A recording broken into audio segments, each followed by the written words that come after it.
இன்னைக்கு நம்ம பேச போற விஷயம் கொஞ்சம் சிக்கலானது. ஒரு பக்கம் பழங்கால வேதங்கள், இன்னொரு பக்கம் நாம வாழ்ற இந்த நவீன பண உலகம். இது ரெண்டும் ஒன்னா சேரும்போது என்னாகும்? வாங்க பார்க்கலாம். இந்த ரெடிட் யூசர் சொல்றதை கேட்டீங்களா? எல்லாமே வட்டியில தான் இருக்கு, இதுல இருந்து தப்பிக்கவே முடியாதா? இந்த மாதிரி ஒரு உணர்வு, அதாவது நம்ம நம்பிக்கைக்கு எதிரா ஒரு சிஸ்டம்ல நாம சிக்கிக்கிட்டோமோங்கிற ஒரு குழப்பம், இதுதான் இன்னைக்கு நிறைய முஸ்லிம்கள் மனசுல இருக்கிற ஒரு பெரிய கேள்வி. ஆனா இந்த விஷயம் நாம நினைக்கிற மாதிரி அவ்வளவு சாதாரணமானது இல்ல. வேதங்கள்ல இத பத்தி என்ன சொல்லிருக்குன்னு பார்த்தா அதோட விளைவுகள் ரொம்ப ரொம்ப அதிகம். கடவுள்கிட்ட இருந்தே ஒரு போர் பிரகடனமா யோசிச்சு பாருங்க. குரான்லயே இதை விட கடுமையான ஒரு எச்சரிக்கை வேற எதுவுமே இல்லைன்னே சொல்லலாம். அதனாலதான் இது ஏதோ ஒரு சாதாரண ஃபைனான்ஸ் ரூல் கிடையாது, இது ஒரு பெரிய பாவமா கருதப்படுது. சரி, அப்போ இவ்வளவு பெரிய கண்டனத்துக்கு உள்ளான இந்த ரிபா அப்படின்னா என்னது அது? வாங்க முதல்ல அந்த வார்த்தையோட அர்த்தத்திலிருந்தே ஆரம்பிப்போம். ரிபா இது ஒரு அரபி வார்த்தை. நேரடியா சொன்னா அதிகமானது அல்லது கூடுதல் அப்படின்னு அர்த்தம்.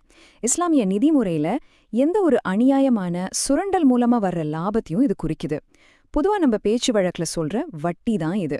அதாவது நீங்க எந்த ரிஸ்க்கும் எடுக்காம உழைக்காம வர ஒரு அதிகப்படியான வருமானம் இருக்கு இல்லையா, அதுதான் ரிபா. இஸ்லாம் இதை ஒரு பெரிய அநீதியா பாக்குது. இங்க ஒரு இன்ட்ரெஸ்டிங்கான விஷயம் இருக்கு. இந்த ரீபா மீதான தடை இருக்குல்ல, அது ஒரே நாள்ல ஒரே கட்டளையா வரல, பல வருஷங்களா கொஞ்சம் கொஞ்சமா 4 கட்டங்களா தான் குர்ஆன்ல இது பத்தி சொல்லப்பட்டிருக்கு. சரி, இந்த ரிபாவை பத்தி இன்னும் தெளிவா புரிஞ்சுக்க அறிஞர்கள் இது 2 முக்கிய வகைகளா பிரிச்சிருக்கிறாங்க.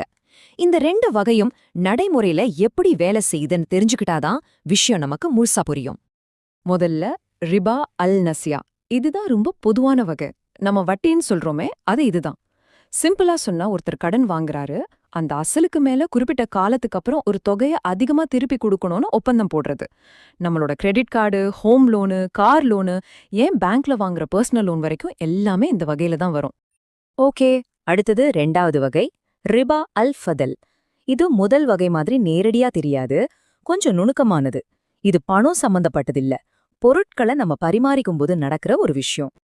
இத புரிஞ்சுக்க இந்த அட்டவணைய பாருங்க, ரொம்ப தெளிவா இருக்கும். உதாரணத்துக்கு, கோதுமைக்கு கோதுமை மாத்திக்கிறீங்கன்னா 2ஓட அளவும் சமமா இருக்கணும், அந்த பரிமாற்றமும் அந்த இடத்தையே உடனடியா நடக்கணும். ஆனா கோதுமைக்கு பார்லி மாதிரி வேற ஒரு பொருளை மாத்திக்கிறீங்கன்னா அளவு வித்தியாசமா இருக்கலாம், ஆனா பரிமாற்றம் உடனடியா நடக்கணும். தங்கத்துக்கு தங்கம்னா சமமா உடனடியா இருக்கணும், ஆனா தங்கத்துக்கு பதிலா பணம் வாங்கும்போது அளவு வேறையா இருக்கலாம், ஆனா அதுவும் உடனடியா நடக்கணும். ஓகே, இப்போ உங்க மனசுல ஒரு கேள்வி வரலாம். ஒரு நிமிஷம், நான் ஒரு கார் வாங்குறேன், உடனே பணம் கொடுத்தா ஒரு வேலை, ஆனா மாசம் மாசம் இஎம்ஐல கட்டுறதால அதிகமா பணம்